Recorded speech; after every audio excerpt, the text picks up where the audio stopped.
যে মা, ডাক্তার মা, যাকে এত অত্যাচার করে মেরেছে, তার আত্মার প্রতি শ্রদ্ধা জানাই এবং ঈশ্বরের কাছে প্রার্থনা করি, হে ঈশ্বর, তুমি তাহার আত্মার শান্তি দিও প্রভু, তার আত্মার শান্তি দিও। আজকে কোনো দল নেই, কে বিজেপি, কে সিপিএম, কে তৃণমূল, সবাই পথে নেমে গেছে। We want justice. দেখেছেন আপনারা যারা বুড়ো মানুষ আছেন, এখন ৮০-৯০ বছর বয়স, জীবনে দেখেছেন এরকম? দেখেছেন?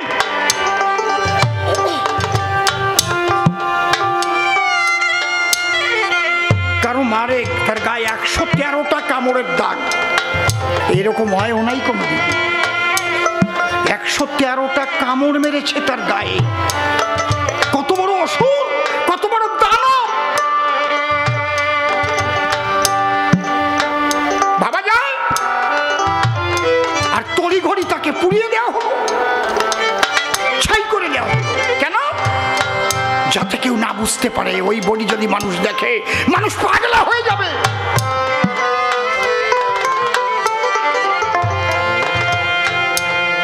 এই যে কলঙ্কিত ইতিহাস, এই ইতিহাসকে পাল্টাবে?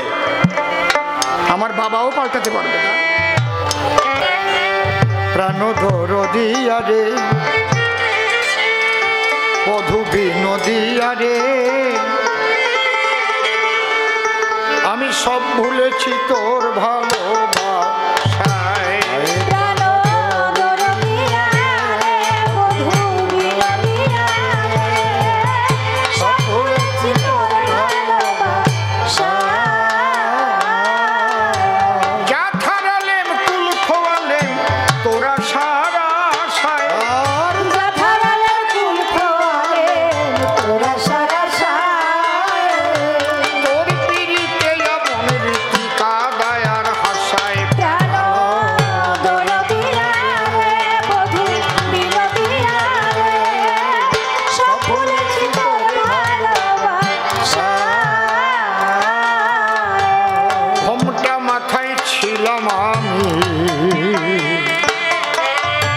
কুলের কুলবধূ প্রেম শিখাইয়ে পান করালি পীড়িত ফুলের মধু। দরদি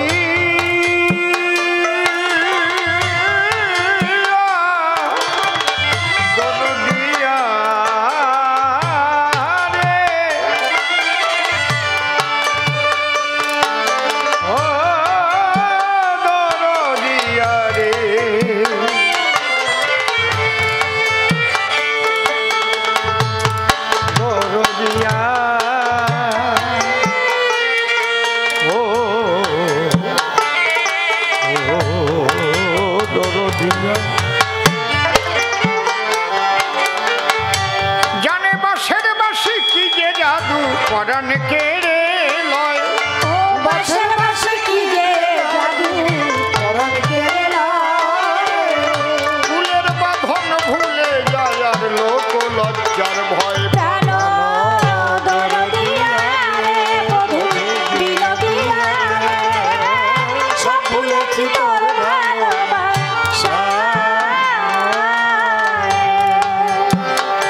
ভোরবেলা মোর দোর খুলেছে, মাঠের দিকে চাই, বাঁশি হাতে যাও গোঠেতে দেখিতে যে পাই। বিদ্যুৎ যেমন ঝলক দিয়ে পলকে মিলায়, বিদ্যুৎ যেমন ঝলক দিয়ে পলকে মিলায়। তোমার বিনা জীবন আমার আধার হয়ে যায়।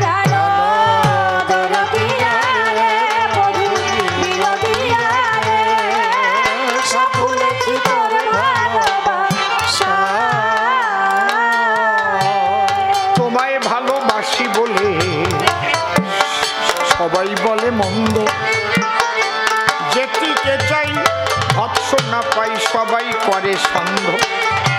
তোমার কাছে পাই আনন্দ ওহে রসময়, তোমার কাছে পাই আনন্দ ওহে রসময়।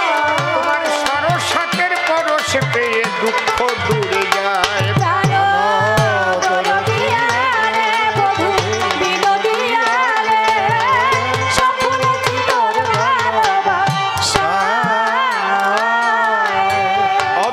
অসীম বলে বৃন্দারণ্য, আপনি হৃদি মাঝে রাধা ভাবের ভাবুক হলে তার শ্যামের বাঁশি বাজে। দরদিয়া রে দরদিয়া রে ও দরদিয়া রে দরদি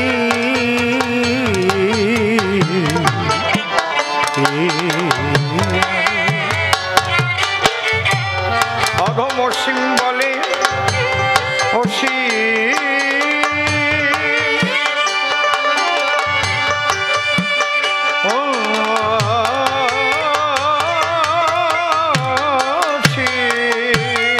বলে অধম অসীম বলে বৃন্দারণ্য, আপনি হৃদি মাঝে রাধা ভাবের ভাবুক হলে তার শ্যামের বাঁশি বাজে। আমার ভাগ্যে হলো না যে ভুলিয়া মায়া, আমার ভাগ্যে হলো না যে ভুলিয়া, কেবল আমার ভাগ্যে হলো না যে ভুলিয়া মায়ায়, এমন ভজন শ্রেষ্ঠ জন্ম পেয়ে বৃথা চলে যায়।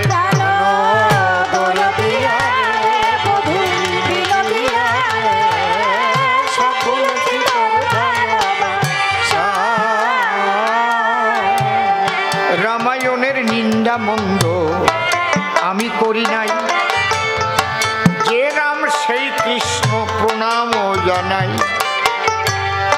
আমি তো কখনো বলেছিলাম যে রামায়ণ খারাপ বা রাম খারাপ? বলেছি কি? কথা বলুন আপনারা, বলেছি কি? শুধু দুটো প্রশ্ন করেছিলাম। তুমি বাল্মীকি শিষ্য ভরদ্বাজ, বুঝাইয়ে বলো মোরে কি করিয়া 14 বৎসর পূর্ণ হতে পারে?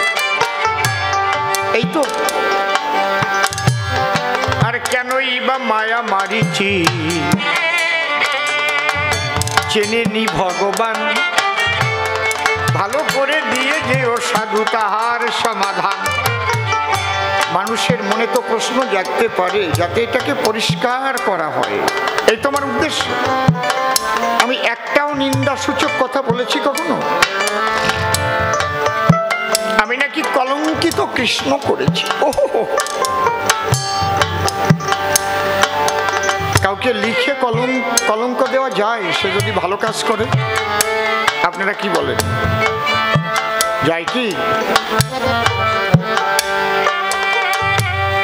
শ্রীকৃষ্ণের নামে কতজন কত কি লিখিল,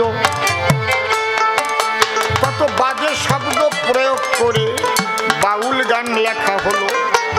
তাতে কি কৃষ্ণ পূজা বন্ধ হয়ে গেছে? ভজন বন্ধ হয়ে গেছে?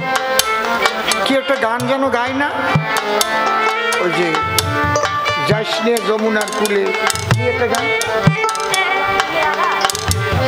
ও কলঙ্কিনী রাধা, কি জানো গানটা? এ বলা যায় মুখ দিয়ে? যারা হারাম জাদার বংশ তারা এই গান লিখেছে, শুধু হিন্দু ধর্ম বলে এখনো আছে বেঁচে। লেখো তো একটা নবীজির নামে এই রকম গান, তোমার দেহ পূর্ণ থাকবে না, হয়ে যাবে খান খান। নুপুর শর্মা কি একটা কথা বলেছিল, সারা পৃথিবীর মুসলিম সমাজ গর্জিয়া উঠিল। ওই গান গায় আর মাতালেরা আবার মদ খাইয়ে নাচে।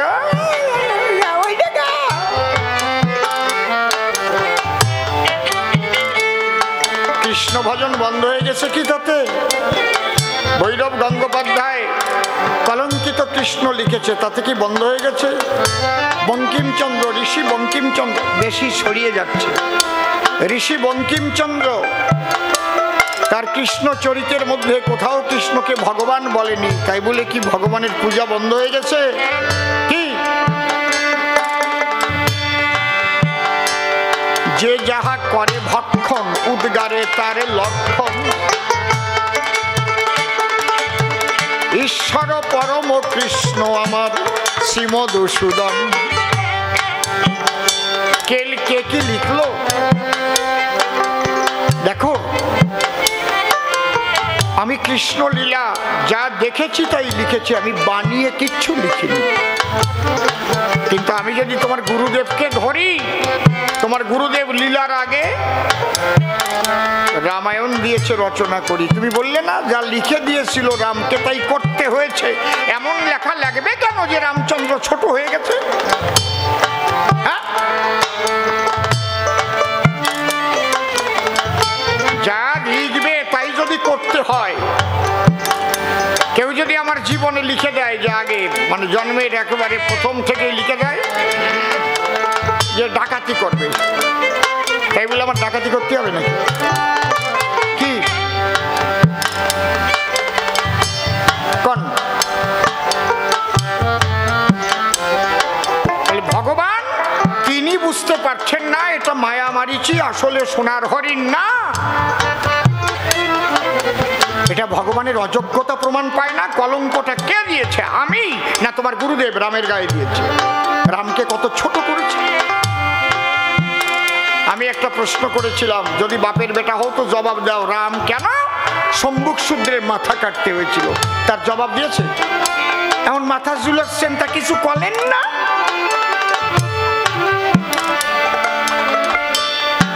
বলবে না? এই কারণে শূদ্রের মাথা করিল কর্তন। কেন জবাব দিল না এসে বাল্মীকি নন্দন? আমি তো প্রত্যেকটা জবাব দিয়েছি, তুমি কেন জবাব দিলে না? তাহলে এই তুমি কি জবাব দেবে যে বাল্মীকি লিখেছিল তাই কেটেছিল? তাহলে বলতে হবে তোমার গুরু বাল্মীকি বর্ণ বৈষম্য ছিল, এই জন্যে ভগবানকে দিয়ে শূদ্রের মাথা কাটাইল। ওইটা যারা যারা হিন্দি রামায়ণ পড়ে, বাংলার বাইরে রয়, এই জন্যে তারা শূদ্রের উপর অত্যাচার চালায়। একটা বাচ্চা ছেলে 9 বছর বয়স স্কুলেতে গেল, ব্রাহ্মণের কলসি থেকে জল খেয়েছিল, মাস্টার তাকে নাকি পিটিয়ে পিটিয়ে মারিয়াই ফেলায়। তাহলে রামায়ণে যা লেখা তাই করেছে মহাশয়। এটা লিখে আজকে এই বর্ণ বৈষম্যের দ্বারাই ভারতবর্ষে কেন এইরকম ছড়ালো শূদ্রদের উপরে অত্যাচার? কে কোন মন্দিরে ঢুকেছিল বলে তাকে উলঙ্গ করে গাছের সঙ্গে বেঁধে পিটাইয়ে মারে। শূদ্র। যদি রামায়ণে ওইটা লেখা না থাকতো তাহলে এই ঘটনা ঘটতো? আমার জবাব দিতে পারবা? তাহলে তোমার গুরুদেব লিখে লিখে রামকে দিয়ে কেন এই কর্ম করালো? এর জবাব চেয়েছিলাম আমি সভ্য সভাতল, সে জবাবের কাছে হাঁটে না মোটে। কি যে কথা কয় আমি তো বুঝে পাই নাই, আপনারা বুঝলেন মহাশয়। আমি বললাম যে ভগবানের আশীর্বাদ, সাধকের আশীর্বাদে কি হতে পারে? অসম্ভব সম্ভব হতে পারে, বলি নাই আমি? আচ্ছা, আপনারা যে মন্দিরে আরতি করেন, তারপরে রামায়ণ গাইবার সময় হাতে নিয়ে নাচায়, ওটার নাম কি? কথা কও। হ্যাঁ, চামর। ওইটা কি ভরদ্বাজের মায়ের চুল দিয়ে বানাইছে? ওটা কি দিয়ে বানাইছে? চামর কি দিয়ে তৈরি করে জানেন কি? জানেন না? চামরি নামক গাভী আছে, ওরা জঙ্গলেতে রয়, ওদের লেজ কেটে এনে এই চামড়ও বানায়, দেখবেন ভিতরে হাড় আছে। কেন কেন? যত সুন্দরী রমণী হোক, তার ভালো চুল থাকিলে তা দিয়া চামড় বানায় না জগতের ভক্ত দলে। বানায় বানায় না কেন? যেদিন সীতা হরণ হয়ে গেল বলি সভা তলে, রাম লক্ষ্মণ সীতাকে খোঁজে জঙ্গলে জঙ্গলে। সীতাকে যখন রাবণ নিয়ে যাচ্ছিল তখন এই চামড়ি গাভী লেজ দিয়ে বাড়ি মেরেছিল। দেখেছিল যে জগৎলক্ষ্মী সীতাকে চুরি করে নিয়ে যাচ্ছে। রাবণ অসি বের করে ওই লেজে কোপ মেরে লেজ কেটে ওখানে এই গাভীকে ফেলে দিয়ে চলে গেল। মৃতপ্রায় গাভী সেখানেতে রয়, ওই গাভীর সঙ্গে রামের দেখা হয়। রামচন্দ্র পশু পাখি ছোট, সবার ভাষা বুঝতেন। তিনি বললেন তোমার এই দুর্দশা কেন? তখন গাভী বলল মা সীতাকে রাবণ চুরি করে নিয়ে যাচ্ছিল, আমি সহ্য করতে না পেরে লেজ দিয়ে বাড়ি মেরেছিলাম তার শরীরে, তাই অসীমের করে লেজ কর্তন করে আমাকে মৃতপ্রায় রেখে চলে গেছে।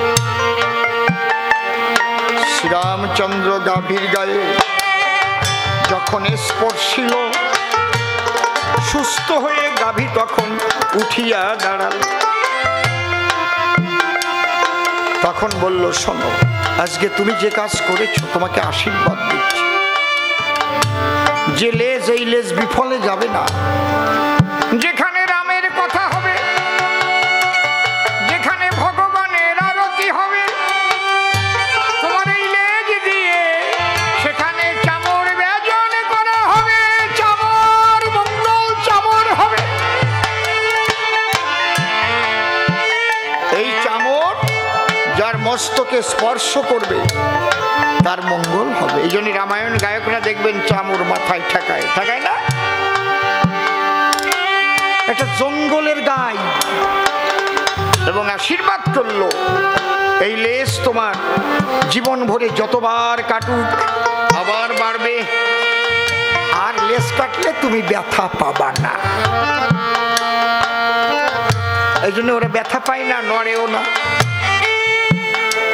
ওই কেটে নিয়ে এসে আবার গজাইয়ে আবার হয়, আবার কেটে নিয়ে এসে চামড় বানায়। তাহলে ভগবানের বাক্যে অসম্ভব সম্ভব হয় না। সাধু গুরু মহাপুরুষ কিংবা ভগবান যদি কাউকে এইরকম আশীর্বাদ করে দান, অসম্ভব সম্ভব হতে পারে গো। পঞ্চকন্যাকে আশীর্বাদ দিয়েছিল, এই জন্য তাদের নামে পাপ দূরে গেল।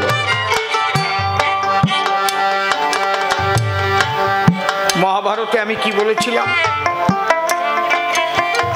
ধর্মের জয় আর অধর্মের ক্ষয়। ধার্মিক হতে গেলে তার হৃদয়টা কোমল প্রয়োজন। প্রেম ভক্তির বাড়ি সেখানেই দাঁড়ায়। যিনি অহংকার শূন্য অবস্থায় জীবন গঠন করতে পারেন তার প্রমাণ দিলাম। বলে গুরুর কাছে মিথ্যা কথা বলছে কেন? কে? যুধিষ্ঠির। যুধিষ্ঠির মিথ্যা পরিচয় দিলে কেন বিরাট রাজার বাড়িতে? ওখানে তো চুক্তি ছিল যারা পাশা খেলায় হেরে যাবে 12 বৎসর বনবাস আর 1 বৎসর অজ্ঞাতবাসে থাকবে। অজ্ঞাতবাস মানে কি? তাদের যেন কেউ না চিনতে পারে। জ্ঞাত হয়ে গেলেই আবার 12 বছর বনবাসে যেতে হবে তৎপরে। এই যে সেই ভীম যেন না চিনতে পারে, এই যে নকুল যেন না চিনতে পারে, এই যে অর্জুন, এই যে সহদেব, এই যে যুধিষ্ঠির, এই যে দ্রৌপদী, যদি কেউ চিনতে পারে তাহলে আবার 12 বছর বনবাস হবে। এই জন্য তাদের ছদ্মবেশ ধরতে হয়েছে। বুঝতে পারছেন কি বলছি?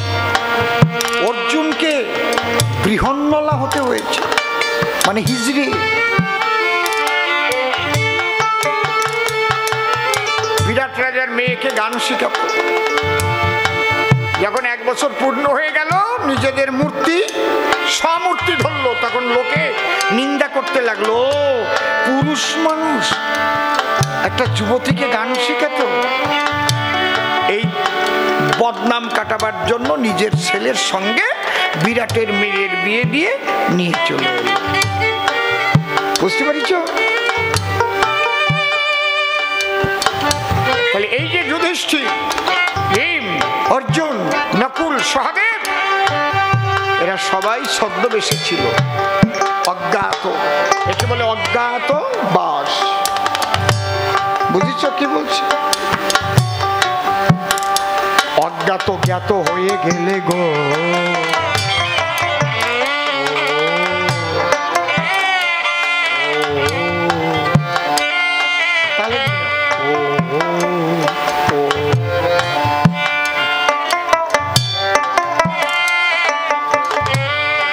এই অজ্ঞাত জ্ঞাত হলেই আবার 12 বছর বনবাস হবে গো।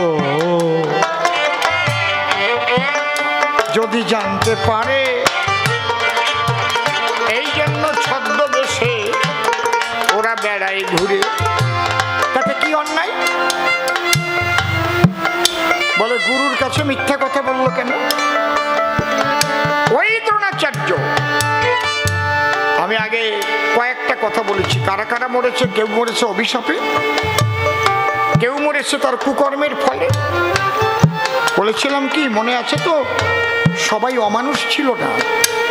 কেউ মরেছে সঙ্গ দোষে, মনে আছে তো? আমি যাহা সত্য তাই বলিয়াছি, জগতের কল্যাণের জন্য। ওই দ্রোণাচার্যের কাছে বাণ শিখতে গিয়েছিল, তার নাম একলব্য। একলব্য ব্যাগের ছেলে, বাণ শিখিতে যায়, ছোট জাত বলে তারে তাড়াইয়ে দেয়। ওরা ভীষণ সরল। দেখলো আমি গুরু যখন মেনেছি, মাটি দিয়ে গুরুর মূর্তি তৈরি করল। সেই মূর্তি তৈরি করে বনের মধ্যে একটা গাছতলায় সাধনা করতে লাগলো, চোখের জল দিয়ে। বরদাদ, ঈশ্বরের কাছে যে ছোট জাত বড় জাত নাই। তোমার গুরুদেব যে লিখে এটা কত ভুল করেছে, আমি তার প্রমাণ দিচ্ছি। মহাভারত, তার কাছে কোনো ছোট বড় নাই, তার কাছে সেই বড়। ভক্তি আছে যার, সেই বড়। খালি টাকা পয়সা থাকলেই সে বড় না, আর উচ্চ কুলে জন্ম নিলেই সে বড় না। প্রমাণ মহাভারত।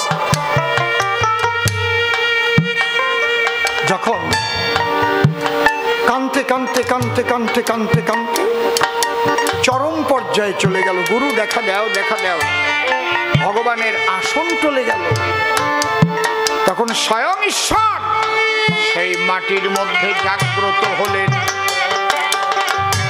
এই মহাবিশ্বের প্রাণ তিনি জাগ্রত হয়ে তারে শিখাইল বাণ। তাহলে এতে কি প্রমাণ হয়? যে ঈশ্বরকে তুমি যত যে জাতি হও না কেন, যে বর্ণাই হও না কেন, যদি ভক্তি ভাবে ডাকতে পারো, তাহলে ভগবান তোমাকে কৃপা করে।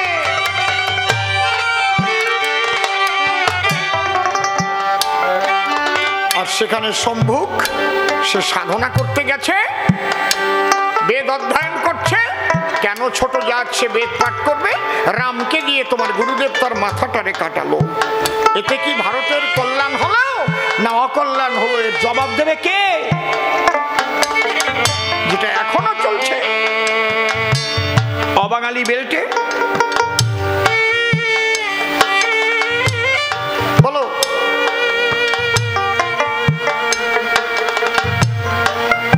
তথাপিও ভারতের সংবিধানের দ্বারায় বাবা সাহেব আম্বেদকর সংবিধানের সাজা করে গেছে বলে মানুষ একটু ভয় পায়।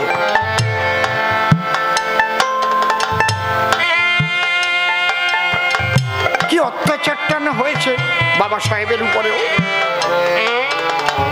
শুধু মুচির ছেলে বলে।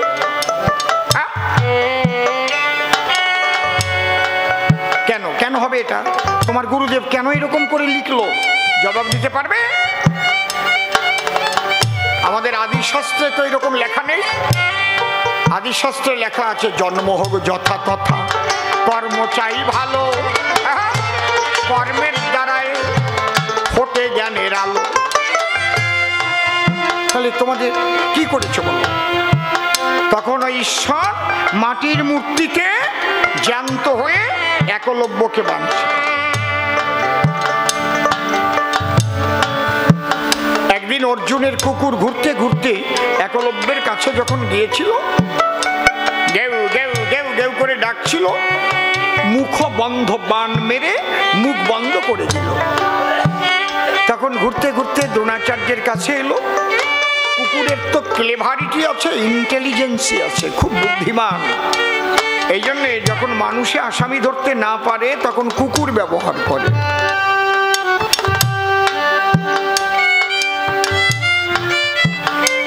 কুকুর দ্রোণাচার্যের কাপড় কামড়ে ধরে ওই একলব্যের কাছে নিয়ে গেল, ডাকতে পারে। দ্রোণাচার্য গিয়ে দেখে সেই ব্যাধের ছেলে তার মূর্তি তৈরি করে আসে গাছের তলে। তখন ডাক দিল, একলব্য, হ্যাঁ গুরুদেব তুমি এসেছো, বলো। বলে কুকুরের মুখ বন্ধ করেছে কে? বলে আমি।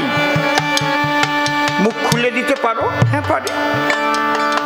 যখন মুখবন্ধ বান আবার খুলে দিল, কুকুর আবার ডাকতে আরম্ভ করলো। বলছে তুমি বান কার কাছে শিখেছো? বলে তোমার কাছে গুরুদেব। ওই যে তোমার মূরতি আমি চোখে জলে ভেসে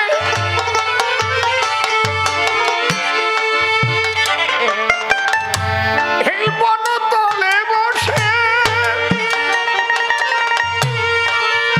গুরুদেব তোমায় ডেকেছি, তুমি তো এসে আমাকে বান শিখিয়েছ। দ্রোণাচার্য দেখলো এ যদি বনের বাইরে যায় এর সঙ্গে যুদ্ধ করে পারা কারো সম্ভব নয়। এর এই শক্তি হরণ করতে হবে আমার। এই যে হিংসা জাগে, দেখেন কার অভিশাপ কোথা থেকে লাগে। বলছে বাবা তাহলে আমি তোমার গুরুদেব যদি হই, মনের কথা খুলে কই, তাহলে আমার দক্ষিণাটা দাও, গুরু দক্ষিণা। বলে গুরুদেব এ তো আমার সৌভাগ্য, আপনি যাহা চাইবেন তাহা পাবেন, বলুন মামস্থান, কি দক্ষিণায় আপনার পরে করব দান। বলে আমি যা চাবো তাই দেবে।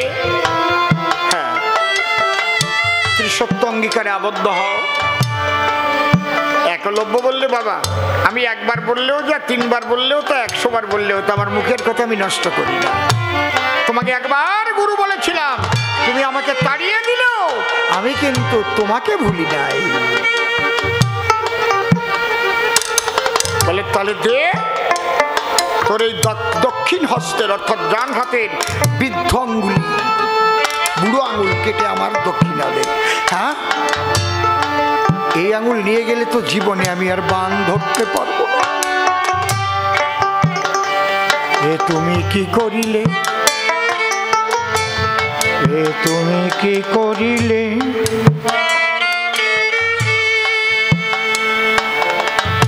বলো না।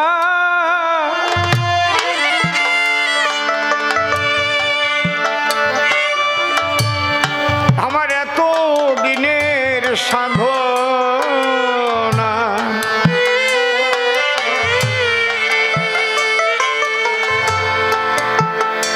কিন্তু বাক্য দিয়েছি, তোমাকে বিশ্বাস করেছি। ছুরি দিয়ে আঙুল কেটে গুরুদেবের চরণ তলে দিয়েছে করপুটে, তখন বলেছিল, গুরুদেব তোমাকে গুরু বলে বিশ্বাস করলাম, আর তুমি বিশ্বাসঘাতকতা করে আমার আঙুল কেটে নিলে। আমি তোমাকে অভিশাপ করি, মানে যাকে বেশি বিশ্বাস করো তার বিশ্বাসঘাতকতার দ্বারায় তোমার মৃত্যু হবে। দ্রোণাচার্য সবচেয়ে বেশি বিশ্বাস করত যুধিষ্ঠিরকে, ওই যে অভিশাপ। বুঝতে পেরেছি? এই জন্যে যুধিষ্ঠির বলেছিল অশ্বত্থামা হত ইতি নর নহে গজ। তথাপিও মিথ্যা কথাটা কিন্তু সে বলেনি। নর নহে গজ, গজ মানে হাতি, মানুষ না। এটা প্রকারান্তরে ব্যাখ্যাতে করেছিল। অশ্বত্থামা হত ইতি, অশ্বত্থামা এইদিকে মারা গেছে, কিন্তু নর নহে গজ।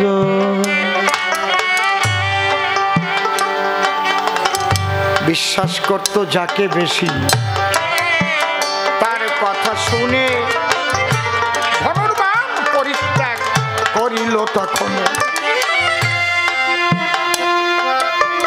ওই ধনুকে সেই যে শিলা, যখন ধনুকের বাঁশ এই থুতনিতে বাঁধাইয়ে চোখের জলে ভাসছিল, তখন শিলা বেয়ে বেয়ে জল পড়ছিল। আর কৃষ্ণ বলল, অর্জুন চেয়ে দেখো তোমার গুরুকে সাপে খায়।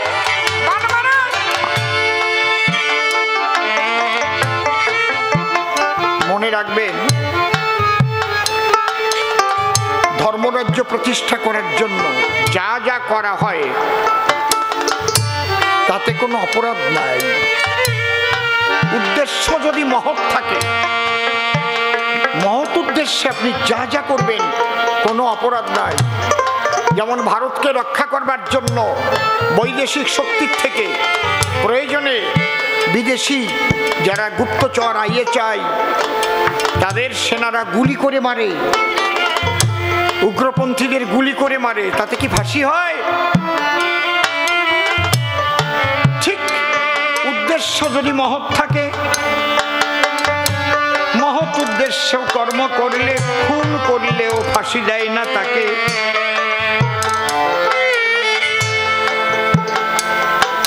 শ্রীকৃষ্ণ মহৎ উদ্দেশ্য নিয়ে এই কুরুক্ষেত্র যুদ্ধের রথের সারথি হয়েছে। সে কি উদ্দেশ্য? অত্যাচারী, অনাচারী, সন্ত্রাসী দুর্যোধনকে পরাজিত করে ধর্মরাজ্য প্রতিষ্ঠা করা। যে কারণে কুরুক্ষেত্র যুদ্ধ হয়েছিল, এই যুদ্ধে অধর্মের ধ্বংস হয়ে গেল। ধর্মরাজ্য প্রতিষ্ঠা করিলেন গো ওরে আমার কৃষ্ণ নীল দল। একবার প্রেমানন্দে সবাই মিলে হরি হল হল। যাক, আগামী দিন হবে আবার আমাদের কবিগান। 5টার সময় আসবেন আপনারা যত ভক্ত প্রাণ। এখন বৃষ্টি থেমে গেছে, বাড়ি চলে যান।